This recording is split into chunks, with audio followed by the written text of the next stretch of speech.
And so I've written a lot of articles myself on imagine the 14-year-old sitting in the back of the classroom and the teacher's trying to reach him, but he don't want to be reached. All he's thinking about is not in this class. And he's looking out the window and she calls on him and he's like, huh? Because he wasn't paying a bit of attention. The last thing in the world that kid in the back of that class wants is to be there and to even be engaged with what the teacher's trying to get him to do. I mean, there's a lot of youth out there that they just don't want to be where they're at. They're angry. They don't have a proper home life. And like I said, they're already in gangs. They get expelled. They drop out of school. Whatever. Crime rate goes up. So that's specifically what you're trying to deal with. And what I love about what you're doing, you've identified the same thing I just said. We've got to get to those youth before they screw up their lives. But how do we do that? Your solution is the first part of your program. Create clubs in schools that will draw them in. Yes, in high school. I absolutely love that. I've never heard anybody else say that before. Because let's talk about that for a minute. I can really relate to that. So we've got these kids that they're just ready to drop out. I mean, their lives are already too far out there, out on the street, and they're ready. So what if they had a club at their school, and the person that runs that club, someone like you or someone that you train, comes into that school and is a different way to connect with these kids. Not just some kind of hey, let's go on a couple field trips and we'll start doing this or that. No. Being able to relate to them. So they're not going to join the club, Ateba, unless they can relate to the person that is running the club, the adult that's running the club. And yes, very important. You have to be relatable. I mean, my pilot was last year and I ran that through Frederick Douglass High School in Baltimore City, and that was where the Freddie Gray ride started. And I remember going into the school, and the principal was very welcoming because he didn't have a lot of dollars to work with addressing dropout rates among this particular group. And I asked him for a referral list, and he gave me a list of about 20 young men to work with. And honestly speaking, I began to look for all of them in the classrooms, and none of them were there in school. Every day I came, they were absent. And I had to go as far as going to the tennis office to try to see if they can connect with them. But what I found was that a lot of these young men weren't showing up to school. They were, it was poor behavior, low commitment, poor grades, and there was nothing really being done to engage this invisible population. They just didn't show. And when they did show, they were there for a minute, maybe to socialize with others, but then they were out the door again. I remember one young man coming to my class and my club when I was hosting it, and he said, well, how are you going to help me? He pulled up this bunch of money. He's like, the money on the streets is what I can earn right now. What you're teaching is, that's going to take time. I said, yeah, but that money that's in your pocket, where's that going to land you? That's going to land you in jail. And once you have a record, then that's going to cause a lot of other problems for you as an adult. And so you really have to begin to think about how you want to live the rest of your life. And I think the most important thing with that group was showing up for them every day, even when they weren't showing up. I remember talking to one young guy, and I met him in the attendance office. They called him down, and I said, hi, man. I told him my name, and I said, you know why I'm here? He said, oh, you're getting ready to move me to another family? He was in foster care. He said, you're about to move me to another family? I said, no, I'm not a foster care worker. I said, do I look like one? He said, well, yeah. I said, no, I'm here, and I have a club. It's to learn how to start a business. And he started jumping up and down and telling me all these ideas he had about a business. And he was just so excited that, one, I wasn't there to say he was in trouble. I wasn't there to take him to jail. And I wasn't there to take him to a different family. Because like I said, he was in the foster care system. And so I think what's important is really, working with the schools to identify those young men that are absent and finding out why they're not there and connecting with them and showing up for them and really working with them so that they will not drop out of school, so they will build a business to create money for personal use and to help families, and just to encourage them that they can do it. That's the most important part. The streets are going to encourage you. You can sling dope and make money. But the schools need to encourage the young man that if he uses his brains and uses it for knowledge and uses it to get in a career, a legal career, that belongs, help him to understand the importance of that in the long term. They can't see the long-term benefits of it. All they see is immediate gratification. And that's what my goal is to do. Well, so it's beautiful. Just absolutely beautiful. So let me get a few more details. But first, last week, Ateba, the interview was all about kind of your life and where you come from and who you are. And so I want to encourage everybody that's tuned in today that didn't hear last week's show to go back and listen to that. Because, Ateba, you are qualified to be with these people and to talk to them at where they're coming from. You know about their lives. You understand them. I mean, we said you got to be able to relate to them, and you can. But here's the question I had that I just almost missed. So the principal of the school at the Frederick Douglass school gave you a list of about 20 students that were kind of ones that were highly, highly at risk that might benefit from interaction with you, correct? That's not Yes. Yes. But then you said that most of them weren't even at school. They never hardly came or whatever. So you're dealing with students at school, not the ones that have already dropped out, or were you able to follow up on some that aren't showing up at school? So that's when I realized, because this was all a part, again, my Johns Hopkins research, because we had to identify a problem of practice.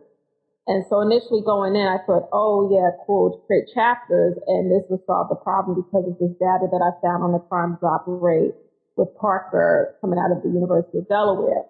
But then when I had the roster in my hand and began to try to do what I thought I could do with this lesson, teaching entrepreneurship, I found out that it was bigger than that. And that they don't show up, that they're not in school, that they don't show up, or they're in the hallways. And so I spent a lot of time trying to find them. And so I realized that there needed to be another mechanism put in place to reach those that weren't in the schoolhouse. There's some that did come and was in the schoolhouse and was able to connect with them, but then where are the remaining young men? And so that's when I started to think that there needed to be some other type of way, of mode to reach them. And then after I said, okay, there needs to be like a chapter within that HUD area, within that low income area that they can just go and just connect there. It's kind of like in DC you have all these incubators or these creative spots where entrepreneurs can come and create. Well, what about an incubator for hustlers, but you create legitimate business, or for young people that are street strong and street savvy. Like all those skill sets are great skill sets. I think they're great skill sets that can feed success. And so that's when I began to expand the idea that the mode and how I deliver this program, it needs to have 3 different facets.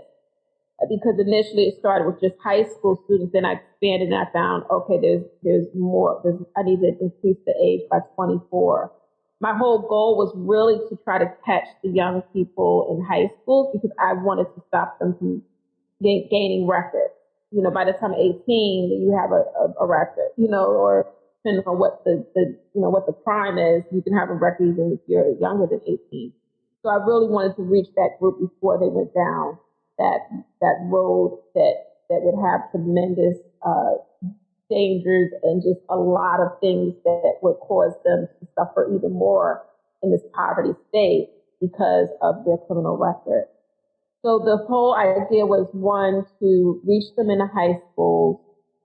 I first have the principals identify the young men, then look for them. And I mean, literally, you're like looking for them. You're calling parents. One mother was so grateful that I called her, and she was like, I'm so grateful, and connecting with her. And then when her son didn't come to school, I would call and say, well, your son's not here, and we would talk about that. But it was just to have that support. There was times that I remember one day I was at an event at Johns Hopkins, and we were doing a social entrepreneurship project, particularly on my organization, and we were doing research, and then a couple of the guys called, and they're like, oh wow, you have that type of relationship? Yeah, I had that type of relationship with them because they knew that they could call me, anytime for support. And so I think that when you invest in these young men, that it helps them to show up in life. And so my goal is to invest in this particular group of young men. So you know the quote, they don't care what you know until they know that you care. Yes. Mm-hmm. And so, yeah, I just love what you're doing. So let me go back and kind of summarize a little bit. So you identified that you got to get into the schools and find the students that are the most at risk. So did the principal actually give you a class that was one that they could sort of be scheduled into? In other words, a club after school or actually a period during the school day? Which way did that work? Okay, so first it started out, and like I said, so even in business, you have to understand, even as a business person, you understand that you have to always be flexible.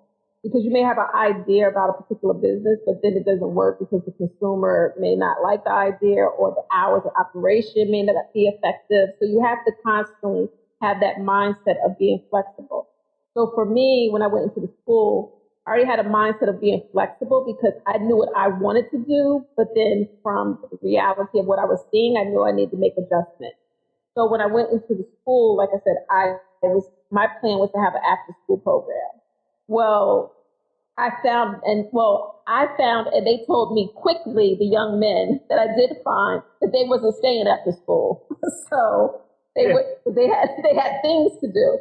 So I said, okay, well, when's the best time that I could meet with y'all? And they said lunchtime.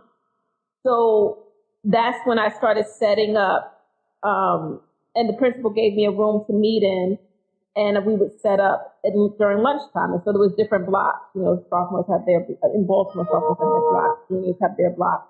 So I would meet in the lunchroom. I would meet in the classroom during lunch, and they would actually come during their lunch in there, and we would talk about business and different ideas and things like that. So did the school provide food, or did they bring their own, or did they actually get to eat while they were in there?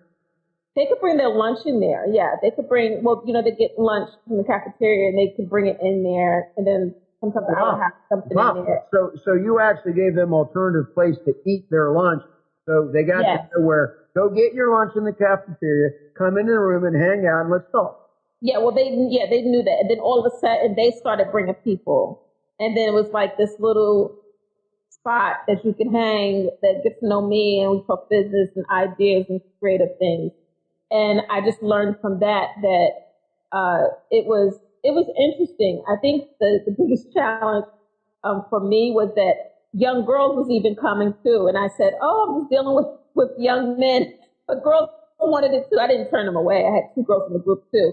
But it just showed that the idea of entrepreneurship within a school is important, not only for generating income, but for creating a safe environment, a brotherhood, a sisterhood, a connection of creativity and thought and learning, of discussion. There was a lot of discussions that we had, and it taught me several things that if I was going to actually put this program into play, I needed to make sure that I was invested, like I was committed, that I'm not going nowhere. It's just me and you, and we're connected until you graduate from high school. I think that's the most important thing. That was another component of it, because I felt like even in that one situation with the one student and talking to the mom and working with the mom,